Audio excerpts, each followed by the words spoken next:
Ano ang ibig sabihin ng dugo ni Kristo? Sasagutin namin ang tanong na ito sa bidyong ito. Marami ka pang matututunan sa aming website na gotquestions.org Tagalog.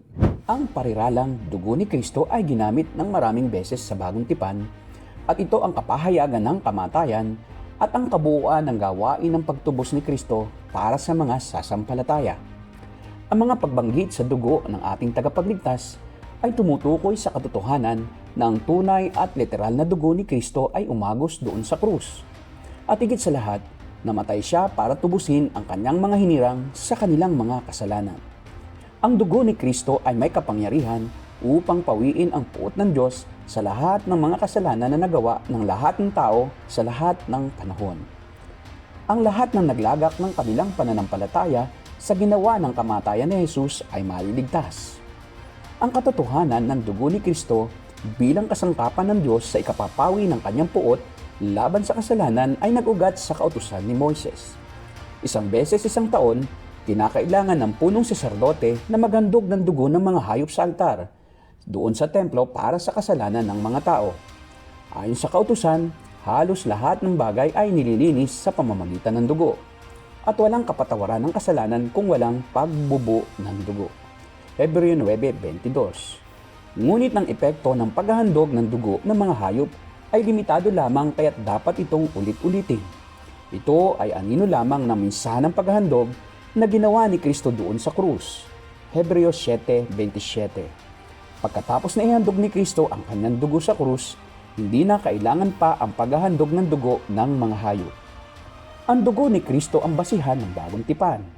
Noong gabi bago siya ipako sa krus, ibinigay ni Jesus ang saro ng alak sa kanyang mga alagad at sinabi, "Ang sarong ito ang bagong tipan ng aking dugo na mabubuhos dahil sa inyo."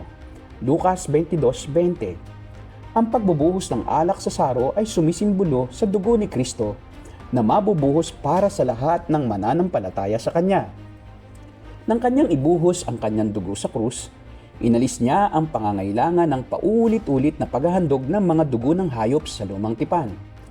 Ang dugo ng mga hayop ay hindi sapat upang mapatawad ang kasalanan ng mga tao dahil ang lahat ng kasalanan ay laban sa isang banal at walang hanggang Diyos na nangangailangan ng isang banal at walang hanggang handog.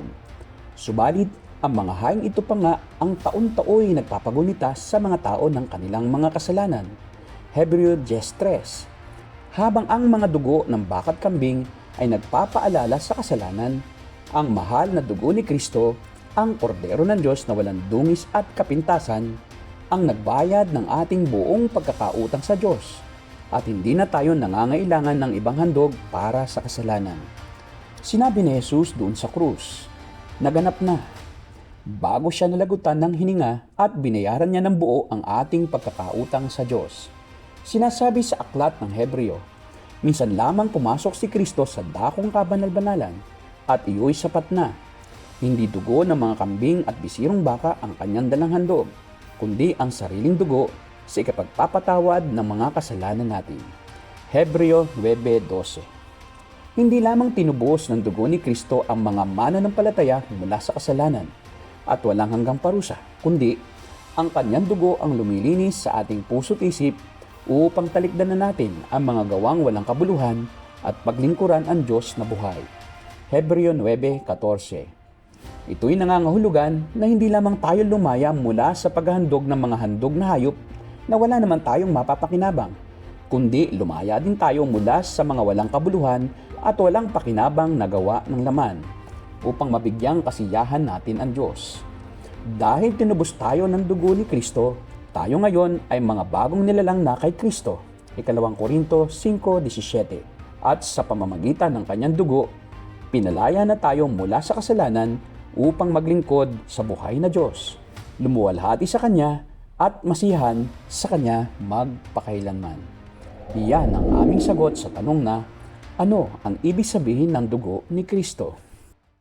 Sa aming website na gotquestions.org Tagalog, mababasa mo ang pagtalakay sa iba't ibang paksa at mga inirerekomenda naming babasahin.